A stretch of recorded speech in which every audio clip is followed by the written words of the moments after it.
দীপঙ্কর বাবু, শ্যামল বাবু, আপনাকে বলছে ন্যায় ডাক্তার, কাঠ হৃদয়, চিরে দে বুক। দেখ, এই জায়গাতে কোন মুসলমানের এই মঞ্চের সামনে থাকা এবং মঞ্চে থাকা কোন মুসলমানের যদি হিন্দুর প্রতি কোন রকম রাগ বিদ্বেষ থাকে, ডাক্তার নিয়েছে চিরে নে, কলিজা দেখে নে। কোন রকম বিদ্বেষ কোন হিন্দুর প্রতি আমাদের নেই, কোন জৈনর প্রতি নেই, কোন খ্রিস্টানদের প্রতি নেই। কিন্তু হ্যাঁ, মুসলমানরা হৃদয় রাখতে ভালোবাসে।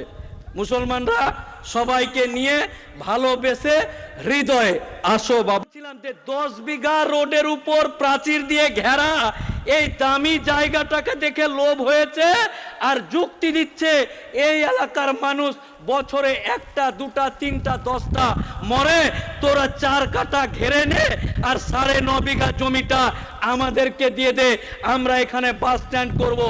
হ্যাঁ, আয়, गब्बर अभी जिंदा है, आओ आओ आओ, गब्बर अभी जिंदा है।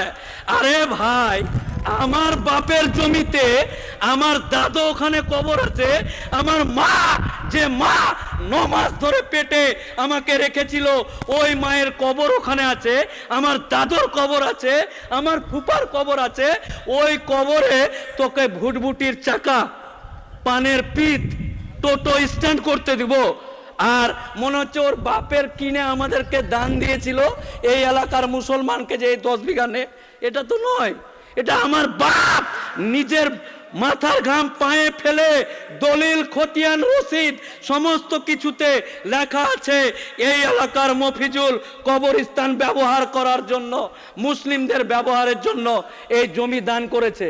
মানে আমার বাপের দেওয়া জমিতে না গলাবে ও, আমার বাপের দেওয়া জমিতে হিসাব করছে ও, মনে হচ্ছে ওর জমি। মানে আমার জমি হিসাব মিলাচ্ছে ও, 4 কাঠা নিয়ে নে, 9.5 কাঠা দিয়ে দে, মনে হচ্ছে বাপের জিনিস হিসাব মিলাচ্ছে। এই তো এইরকম একটা বললাম যে আপনি মুসলমান কিনা লুঙ্গি উঠিয়ে এরকম করে রেজিস্ট্রি অফিসে যেতে হবে যে আপনি ক বছর ধরে মুসলমান। প্রয়োজন হলে খতনাওয়ালা, ওই যে যারা খতনা দেয় তাদেরকে কি বলে, ওকে ধরে নিয়ে প্রমাণ দিয়ে নিয়ে যেতে হবে যে হ্যাঁ মোটামুটি 25 বছর আগে এর খতনা হয়েছে আর এ মুসলমানের বেটা মুসলমান, এর জমিটা ভাই দান করা যাবে। এটা গেল এক। কবরস্থানের 10 কাঠা নিয়ে 9.5 বিঘা আমাদেরকে দিয়ে দে, এটা হলো 2। এরকম করতে করতে এই সরকার 48টা নিয়ম পরিবর্তন করেছে। কটা? 2টাতেই তো মাথা গরম হয়ে যাচ্ছে। এই মাথাটাকে ঠিক রাখা যাচ্ছে না মাত্র 2টা শুনে। যদি প্রত্যেকটা আইন আপনাদেরকে আল্লাহর কসম, আল্লাহি আল্লাহর কসম, আপনাদেরকে যদি আপনাদের ভাই হিসাবে আমি আপনাদেরকে হৃদয়টা চিরে দেখাতে পারতাম যে এই আইনগুলো তো কি হয়েছে, তাহলে আপনি মরবেন, আল্লাহর কাছে গিয়ে জান্নাতও চাইবেন, আপনি আবার এখন জীবিত আছেন। কেমন যেন হিসাবটা হয়ে যাচ্ছে। মানে আল্লাহর সম্পত্তিতে হাত দিচ্ছে, আমার আপনার ছটপট করা উচিত ছিল। ছটপট, এই আল্লাহ জমি নিয়ে নিচ্ছে, এই করা উচিত ছিল।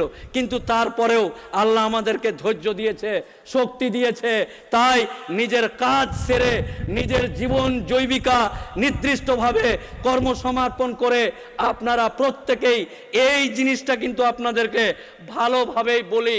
আর অনেকে বলে উকিল সাহেব উস্কাতে আসে, এই মুসলমানদেরকে উস্কাতে হয়? মুসলমানের এই যে ইয়াং তরুণ যারা আমার সামনে আছে এদেরকে উস্কাতে হয় না, আমাদের মতো লোককে এদেরকে থামতে হয়। অনেকে বলছে উস্কাচ্ছে, আরে মুসলমানের বাচ্চা এমনি তেজ আলাদা, বুঝতে পারলেন না? আমাদের তেজ কেমন, এমনি ডবল স্পিডে চলে। এই স্পিডকে আমাদের মতো লোকগুলোকে থামিয়ে রাখতে হয়। এই থাম থাম থাম, এই থাম থাম থাম।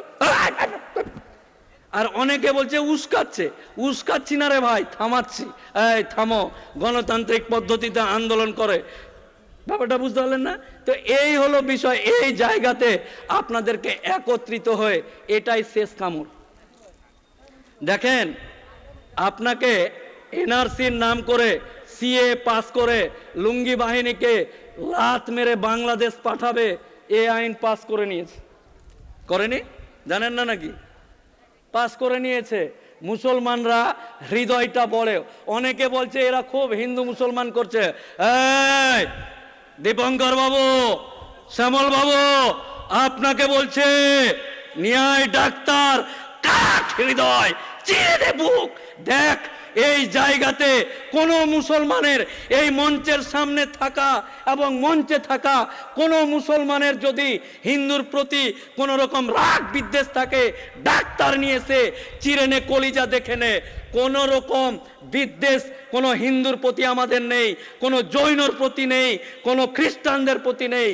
কিন্তু হ্যাঁ, মুসলমানরা হৃদয় রাখতে ভালোবাসে।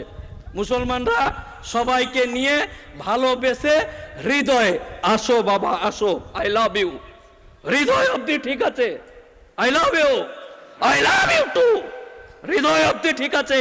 কেউ যদি মোদির মতো লোক এরকম আইন পাস করে, তারা যদি মনে করে মুসলমানের মাথায় উঠে যাব, আল্লাহর কসম প্রত্যেকটা মুসলমান হৃদয়ে রাখতে যেমন ভালোবাসে, তেমনি মাথায় উঠে যদি কেউ লাফালাফি করতে পারে, এক ঝিকে একদম সমুদ্রের গভীর তলে ফেলে দাও।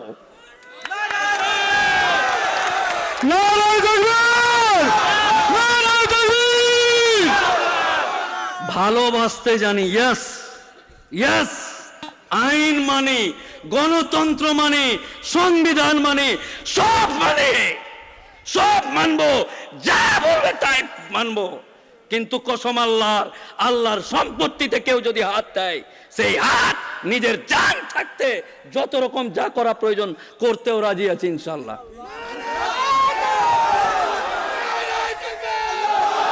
ডান দিকে যাব, বাম দিকে যান, এই দিকে যান, ওই দিকে যান, রাস্তায় করবেন না, মাঠে মিছিল করেন, মাঠে করবেন না, জঙ্গলে করেন, সব করতে রাজি আছে, যা বলবেন। ভারতের আইন ব্যবস্থা, ভারতের বিচার ব্যবস্থা, এই জায়গা থেকে দেশের প্রধানমন্ত্রীকে আমরা আঙ্গুল তুলে হুঁশিয়ারি দিতে চাই যে এই জায়গা থেকে আমি মুফাক্কিরুল ইসলাম আপনাকে জানাচ্ছি যে আমরা সব করতে রাজি আছি। আল্লাহর কসম, কোনো মতেই ভুল করেও আপনি আমার বাপের কবর, মসজিদ, মাদ্রাসা, আমার ওলামা ইকরাম, ওলিয়া আউলিয়াদের কবর, মাজার, খানকা, দরগা, কোনো কারণে যদি ভুল করে এই জায়গাগুলোতে হাত দেয়, আরে আমরা তারাই যারা কারবালার ময়দানে উপস্থিত ছিলাম ইনশাআল্লাহ।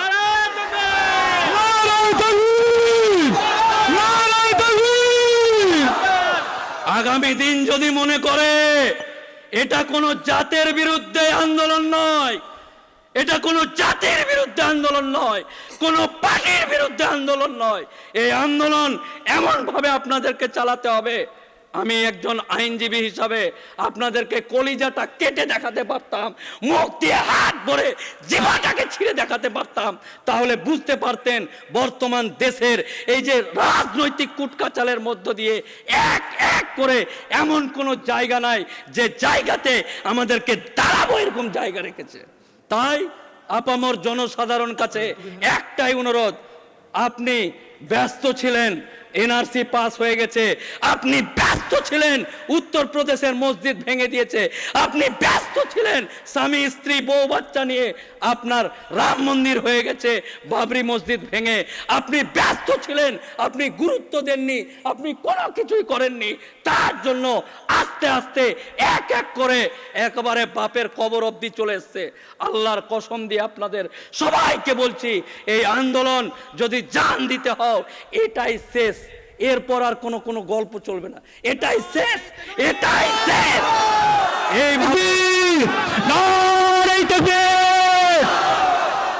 অনেকে টোন টিটকারি মেরে বলছে মুসলমানের ইঞ্জিন, এদের হর্স পাওয়ার ফুরুত করে উঠে ফুরুত করে নেমে যায়, এনআরসি এনআরসি এনআরসি এনআরসি, 3 তালাক 3 তালাক 3 তালাক 3 তালাক, ওয়াকাফ ওয়াকাফ ওয়াকাফ ওয়াকাফ, কালকে আবার ফুস বসে যাবে। না ব্রাদার ইসলাম, আমার অত্যন্ত কাছের মানুষ আপনার, আমার মায়ের পেটের ভাইয়ের কাছে যেমন দরদ, আপনারা প্রত্যেকে আমার কাছে ততটা গুরুত্বপূর্ণ এবং ততটা দরদের। আপনাকে মানতে হবে যে বর্তমান দেশের পরিস্থিতি জেনে আপনাদের সামনে আমি বক্তব্য দিতে এসেছি। কোন রাজনৈতিক কারণে, কোন লোভ, কোন ইচ্ছা, এই এলাকার জয়নালকে বলছে, এই জয়নাল, এই মফিজুল, আব্দুর রাজ্জাক, তোর বাপের কবর বাঁচাতে এসছি রে ভাই। কলকাতা হাইকোর্টের আইনজীবী মোফাক্কেরুল ইসলাম তার শ্রদ্ধেয় আব্বাজান যদি মারা যায়, হাইকোর্টে মামলা করে, সুপ্রিম কোর্টে মামলা করে, আমার নেটওয়ার্ক, আমার চেন, আমার ক্ষমতা প্রয়োগ করে আমি যদি মনে করি আমার বাপকে ধর্মতলার বুকে কবর দিব পারবো, এই ক্ষমতা আল্লাহ আমাকে দিয়েছে। নারে তাকবীর, নারে তাকবীর। এই ওয়াকাফের কালা কানুন মানছি, নাম মানবো না। এই নরেন্দ্র মোদীর কালো হাত ভেঙে দাও, ঘুরিয়ে দাও। এই নরেন্দ্র মোদীর কালো হাত ভেঙে দাও, ঘুরিয়ে দাও। নারে তাকবীর। আমার বাপের কবর বাঁচাতে ব্যারাকপুরের এই মুসলমানটির দরকার, এটা নয়। এই এলাকার জয়নাল যে সারাদিন ভ্যান চালাচ্ছে, এই এলাকার মফিজুল, এই এলাকার রশিদ, এই এলাকার কালু, এদের জন্য এসছি ভাই। জিনিসটা আমি হয়তো বোঝাতে পারলাম না। আমি আমার বাপের কবর দিতে গেলে যেখানে ইচ্ছা হবে আমার নেটওয়ার্ক ক্ষমতা এটা ওটা যেটা সেটা লাগিয়ে আমার বাপকে যেখানে মনে হবে সেখানে কবর দিবে। এই চাচা, এই কদিন পর মরবি, কবরস্থান বাঁচাবি না তো কি করবি? কোন জায়গায় কবর দিবে? না আমি গঙ্গাতে ভাসাবো। এখানে তোর বাপের কিনা জমিতে কবর দিতে যায় না, মায়ে ভাসাতে দিবে। হ্যাঁ, যাদের মা গঙ্গা ওখানে বলে ভাষা, আমার মায়ের ইয়েতে ভাষা। তাই কোনো প্রশ্ন, কোনো কাহিনী, কোনো চালাকি, কোনো বুদ্ধি, দেখেন একটা আন্দোলন করতে না যাওয়ার অনেক রকম রাস্তা আছে। হ্যাঁ, ওরা তো করছে, আমি করব পরে, আমি ভেবেছি করব। একটা আন্দোলনে উপস্থিত না থাকার অনেক রকম বাহানা আছে। আমার বউকে পৌঁছাতে হবে ডাক্তারখানায়, আমার দাদুকে নিয়ে যেতে হবে ওই হাইড্রোসিলের অপারেশন করাতে। বাহানা অনেক দেওয়া যায়, কোন রকম বাহানা ছাড়া আল্লাহর কসম দিয়ে আপনাদের সকলকেই বলছি, এটাই শেষ কামড়। এই কামড়েই যেন বুঝতে পারে মুসলিম সম্প্রদায়ের উদার মানসিকতা। এদেরকে যদি এক একটু চিমটি কাটাকাটি করে কোনো ব্যাপার না, কিন্তু কোনো কারণে মুসলমান যদি সেন্টিমেন্ট নিয়ে নেয়, কোনো কারণে এই মুসলমান সমাজ যদি মাইন্ডে নিয়ে নেয়, এনআরসি হয়েছে মাইন্ডে নিনি, 3 তালাক পাস হয়েছে মাইন্ডে নিনি, এটাতে আমরা মাইন্ডে নিয়েছি। আমার বেঁচে আছি, আমি বেঁচে আছি, আর আমার বাপের কবরে টোটো চালাবে? হ্যাঁ, আমার কি রক্ত পুজ হয়ে গেছে নাকি? হ্যাঁ, না না, আমার রক্ত পুজ হয়ে গেছে। আমি বেঁচেই আছি, আমার বাপের কবরে টোটো চালাবে, আমার বাপের কবরে পানের পিঠ ফেলবে, আমার দাদুর কবরে গাড়ির চাকা ঘুরাবে, আর আমার রক্ত পুজ হয়ে গেছে। আমার রক্ত নাই, আমার রক্ত লাল না, আমি পুজ, নোংরা হয়ে গেছে, আমার রক্তটাই নেই। তাই যদি এটা কেউ মনে করে থাকে মুসলমানদের রক্ত পুজ হয়ে গেছে, নোংরা হয়ে গেছে, তাই এদের বাপ নে আর দাদু নে আর এ নে, মসজিদ নে, মাদ্রাসা নে, কোনো ব্যাপার না। আগামী দিন একত্রিত হয়ে 26-এ ব্রিগেড আছে, ব্রিগেড সমাবেশ আছে। নিজের তাগিদে, নিজের তাগিদে, একদম নিজের, দোকান বন্ধ থাকবে সেই দিন, চাকরি থেকে ছুটি নিব। কেন না, তো বাপের কবরটাকে আগে বাঁচিয়ে আসি, তারপর ভ্যান ট্যান চালাবো, রিক্সা ফিক্সা চালাবো পরে। এটাই হচ্ছে আমাদের শেষ কামড়। তাই ব্রিগেডের মাঠে এই আন্দোলন করার লাভ হয়েছে। আপনারা যারা এখানে এসছেন, আপনারা হয়তো আমি বোঝাতে পারছি না, কিন্তু এই আন্দোলনের যে লাভ, এই আন্দোলনের যে প্রেসার, এই আন্দোলন যে মোচার, আপনারা এমনভাবে এর আগে যারা আন্দোলনে যোগ হয়েছে এমন মোচার মেরেছে, এই মোচারে সুপ্রিম কোর্টের মতো জায়গাতে গিয়ে সরকার, কোন সরকার? मोदी सरकार, मोदी सरकार में बोल रहा है कि ना ना ना ना ना, এই যে মোদি সরকার নিজেই সরকারটা উঠে গিয়ে সুপ্রিম কোর্টের জজের সামনে বলছে, না না, আমরা কখন বলেছি যে আমরা হিন্দুরাকে ঢুকাবো? আমরা কখন বলেছি যে মুসলমানের মসজিদ কমিটিতে 2টা হিন্দু 3টা এই জৈন বৌদ্ধ নিব? না না না না না না, এটা আমরা বলিনি। আমি কেন্দ্রীয় সরকার, মোদির চেলা যেই হই না কেন, আমি মাইক ছুঁড়ে মেরে দেবো একদম। একটা জলের বোতলের জন্য এরকম করছে, এই সত্যি বাবা। পানি দিও না, পানি বোতল রাখো, রাখো এখন রাখো, এই করেই তো শেষ। এটা জলের আসল বোতল। জিনিসটা ফোকাস করো। সুপ্রিম কোর্টের ঘরের ভিতরে মামলাটাতে কি হয়েছে ওটা না না, আমি জল খাবো জল খাবো। লজ্জা শরম বেঁচে খেয়েছে। এই জাত এই কম এই জন্য পিছিয়ে আছে, ননসেন্স সব। একেবারে মাইক ছুড়ে মারবো একদম। কলকাতা হাইকোর্টের উকিল কথা বলছি, একটা পরামর্শ দিতে গেলে 12,500 টাকা ফিস আছে। গলাটাকে বসিয়ে এই জাত কমের জন্য এখানে বলতে এসছি, জলের বোতল নেব। Nonsense the great. সুপ্রিম কোর্টে এই সরকার, সুপ্রিম কোর্টে মোদির লোক, মোদির কোর্ট পরে সরকার জজের সামনে বলছে, হুজুর माय लॉर्ड, আমি মোদির चमचा, मोदी का गुलाम बोल रहा है। मैंने तो कभी नहीं बोला कि মসজিদ কমিটি, দরগা কমিটি, খনকা কমিটিতে হিন্দুদেরকে নেগা, অন্য জাতের কা মানুষ আয়েগা, এরকম তো বলিনি হুজুর, আমি তো কোনোদিন বলিনি। আর লোকসভাতে ওদের সংখ্যা বেশি, ওইখানে একবারে টেবিল থাপড়ে থাপড়ে বলছে, কয় নয় ঘুষেগা, কয় নয় করনে দেগা। তো এই হলো আন্দোলনের লাভ।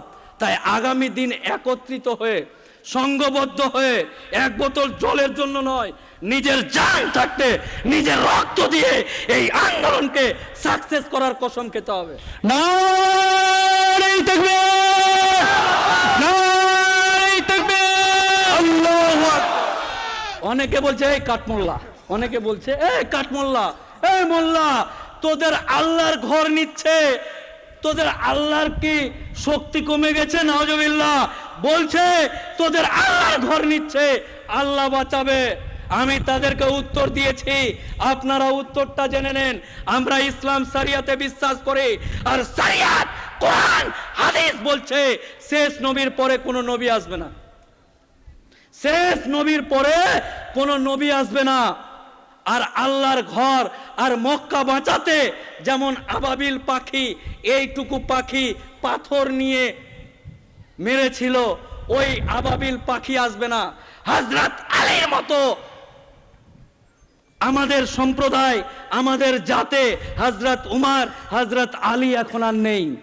আমরা, হে আল্লাহ, এই মঞ্চ থেকে মহান আল্লাহ তাআলা, এই পুরো কায়নাতের মালিক, আমার মালিক, আপনার মালিক, আকাশের মালিক, পাতালের মালিক, সকলের মালিক, পৃথিবীর মালিক, এই সৃষ্টির মালিকের কাছে আমরা জানিয়ে দিতে চাই এই মঞ্চে উপস্থিত থেকে, হে আল্লাহ, হে আল্লাহ, আল্লাহ আল্লাহ আল্লাহ, আমাদেরকে আবাবিল পাখির মতো তুমি শক্তি দান করো আল্লাহ। আমিন। নারে তাকবীর, নারে তাকবীর।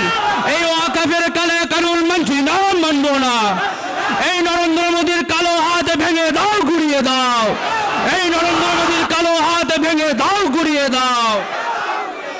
হে আল্লাহ, আমাদেরকেই তুমি হযরত আলীর মতন শক্তি দান করো আল্লাহ। হে আল্লাহ, হযরত উমরের মতো জাজবা তৈরি করে দাও আল্লাহ। এই মঞ্চে এবং মঞ্চের সামনে যারা আছে, আগামী দিন কালেমার পতাকা নিয়ে আল্লাহর সম্পত্তিতে বাঁচাতে নিজের জান যত দিতে রাজি হয়ে যায় আল্লাহ। আগামী দিন আপনারা সকলেই ঐক্যবদ্ধ থেকে সুন্দর সুষ্ঠুভাবে, এটাই আমি বারবার বলছি, এই বক্তব্যে মিনিমাম আমার 25 বার বলা হয়ে গেল যে এটাই শেষ কামড়। এতে কোনো রকম কাহিনী চলবে না, নো কাহিনী। এটাতে কোনো ব্যস্ততা দেখালে হবে না। আমার বউ আমার বেটিকে পৌঁছে দিই, জামাই এসছে 2 কেজি পোলট্রি মুরগি খাইয়ে নি, তারপর আন্দোলন করতে যাবো না। প্লিজ বলুন, না হলে আপনাদের পা আমি দাঁড়িয়ে দাঁড়িয়ে ধরবো সবার এক এক করে। প্রত্যেকটা মুসলমান, এই জাত, এই কম, এই ভাইয়ের পায়ে হাত দিয়ে যদি বলতে হয়, কারণ দেশের পরিস্থিতিটা আমরা যখন এইভাবে দেখি, তখন আমার জাতের, আমার কমের ভাইয়ের পা ধরতে আমার দ্বিধাবোধ নেই। আমি মুফাক্কিরুল ইসলাম প্রত্যেকের পায়ে বলবো যে হে ভাই, এটাই শেষ, এই শেষ। এতে যদি তোমরা উত্তীর্ণ না হতে পারো, তাহলে আগামী দিন আগেই কবরে চলে যাওয়া ভালো। 67 বছরের এক বুড়ো, 67, ঠান্ডার দিন, এই যে এখান থেকে মুতের পাইপ দিয়ে মুত পরে ক্যারি ব্যাগে অপারেশন পর, দেখেছেন তো? যারা অপারেশন করে একটা নলি দিয়ে থলি ধরে থাকে, ক্যাথিড্রাল না কি বলে, এরকম একটা পাইপ মুতের থলি ধরে হাঁটছে। 67 বছরের বুড়ো, এই বুড়ো ঠান্ডাতে কৃষি আন্দোলনের জন্য পাঞ্জাবি এবং শিখ ভাইরা যারা ভারতে, গোটা ভারতবর্ষ মাত্র 5 কোটি 6 কোটি 7 কোটি, তারা আন্দোলন করে এই মোদিকে টিভির সামনে দাঁড়িয়ে মেরা ভুল हो गया, আমি বুঝতে নেই পারা, मेरा गलती हो गया, पंजाबी के मैं बेकार में उसका दिया। तो যদি ভারতবর্ষের 5 কোটি লোক মুতের পাইপ নিয়েও আন্দোলন করে, তাদের কৃষি মানে যেগুলো ফসল ফলায় তাদের দামের জন্য যদি এটা করতে পারে, আপনি আপনার ইমানকে জিজ্ঞাসা করুন তো, আপনার হৃদয়ে জিজ্ঞাসা করুন তো, আপনার বাপ দাদর কবর বাঁচাতে, মসজিদ খনকা বাঁচাতে আমরা যদি 40 কোটি মানুষ একসাথে এই সরকারের বিরুদ্ধে আইন পরিবর্তন করার আন্দোলনটা কি হবে না হবে না? নারে তাকবীর, নারে তাকবীর। এই ওয়াকাবের কালা কানুন মানছি না, মানবো না, মানছি না। এই ওয়াকাবের কালা কানুন মানছি না, মানবো না, মানছি না। এই নরেন্দ্র মোদীর কালো হাত ভেঙে দাও, ঘুরিয়ে দাও, দাও ঘুরিয়ে দাও। নারে তাকবীর। আপনাদের সকলকেই এই হাত আপনাদের পায়ের কাছে থাকলো, এই হাত আপনাদের হাতের কাছে রাখলাম। আপনারা যেন আগামী দিন এই আন্দোলনকে সুন্দর সুষ্ঠুভাবে এগিয়ে নিয়ে গিয়ে একেবারে শেষ দেখা না অবধি না ক্ষান্ত হন, না বিরাম হন, না শান্তিতে থাকবেন, না আরাম করবেন, কোনো কিছু করবেন না, এই আশা রেখে আগামী দিন আরো বৃহত্তর আন্দোলনের ডাক দিয়ে আর এই সরকারকে চোখে চোখ রেখে হুঁশিয়ারি দিয়ে ইমিডিয়েট এই আইন থেকে 48টা রকমের ধারা যেটা আছে সবকে বাতিল করে, যদি না করে তাহলে আগামী দিন কিভাবে মোচার মারতে হয়, এই হাত যদি কারো পায়ে হাত রাখতে পারে, এই হাত কিছু জিনিসকে মোচড়ও দিতে পারে। এই বলে আমি আমার বক্তব্য শেষ করছি। আসসালামু আলাইকুম ওয়া রাহমাতুল্লাহি ওয়া বারাকাতুহু। পতাকাটা ঠিক করে ধরো, এই পতাকা যার যার আছে সবাই সুন্দর করে পতাকা ধরবেন, আর যদি না পারেন তাহলে সুন্দর করে গুটিয়ে, না তো নূপুর শর্মা আমাদের প্রিয় হাবিব, আমাদের রাসূলকে যিনি কুটুক্তি করেছিল, ওই নূপুর শর্মার চাস্তো ভাই এখানেও আছে, বুঝতে পারলেন না? ওই নূপুর শর্মার চাস্তো ভাই ওইটাকেই ফটো তুলে একেবারে, হ্যাঁ বাপের বিয়ে হয়ে গেছে, বরযাত্রী ডাকছে। তো এইরকম ঘটনা ঘটছে। তাই যারা পতাকা, দেশের গর্ব সুন্দরভাবে নিয়ে থাকবেন এবং এই পতাকা সুন্দরভাবে সুরক্ষিত রাখার প্রত্যেকের দায়িত্ব। আপনারা সকলেই ভালো থাকুন, আর আল্লাহ যেন আপনারা শেষ পর্যন্ত এখানে বক্তব্য চলবে, অনেকজন আছেন। আমার বন্ধু, আমার ভাই আদম শফি খান কলকাতা হাইকোর্টের অ্যাডভোকেট এবং বারুইপুরে বাড়ি, বারুইপুর কোর্টের তিনি অ্যাডভোকেট। আপনাদের এখানকার জামাই, হ্যাঁ জামাই বললে তো উঠা মুশকিল আছে না, এটা উকিল বললে একজন চলে গেলেন কোনো ব্যাপার না, জামাই যদি হয় মানে গিয়ে বলবে হ্যাঁ তোর বাপের বাড়ির ওখানে চলে যাচ্ছিল সব, 3 দিন যেতে পাবি না তুই। তো যাই হোক, সকলে ভালো থাকবেন, আর আগামী দিন এই আন্দোলনকে এগিয়ে নিয়ে যেতে হবে। আপনাদের সকলের সুস্বাস্থ্য কামনা করে আল্লাহ তাআলার কাছে হযরত উমরের মতো জজবা, হযরত আলীর মতন শক্তি আল্লাহর কাছে চেয়ে আমি এই বক্তব্য শেষ করছি। আসসালামু আলাইকুম ওয়া রাহমাতুল্লাহি ওয়া বারাকাতুহু। নারায়ে তাকবীর, একবার হাত তুলে নারায়ে তাকবীর, নারায়ে তাকবীর, বাগানি উপরে নারায়ে তাকবীর, নারায়ে তাকবীর। দেহে রক্ত থাকাকালীন আল্লাহর সম্পত্তিতে নাক গলাতে দিচ্ছি না, দিব না, দিচ্ছি না, দেব না, দিচ্ছি না, দিব না, দিচ্ছি না, দেব না। নারায়ে তাকবীর, আল্লাহু আকবার, নারায়ে তাকবীর, নারায়ে তাকবীর, নারায়ে তাকবীর, আল্লাহু আকবার। দেহে রক্ত থাকাকালীন এই আইন মানছি না, মানবো না, মানছি না, মানবো না। আল্লাহ আমাদেরকে শান্তি দাও আল্লাহ, আমিন। আল্লাহ আমাদেরকে হেদায়েত দাও আল্লাহ, হে আল্লাহ আমাদের মরে যাওয়া হৃদয়কে তুমি আবার জাগিয়ে তুলো আল্লাহ, আল্লাহ তোমার জন্য জান দিতে হলো জান দিতে রাজি আছি। নারায়ে তাকবীর। ভালো থাকুন সকলে, আসসালামু আলাইকুম।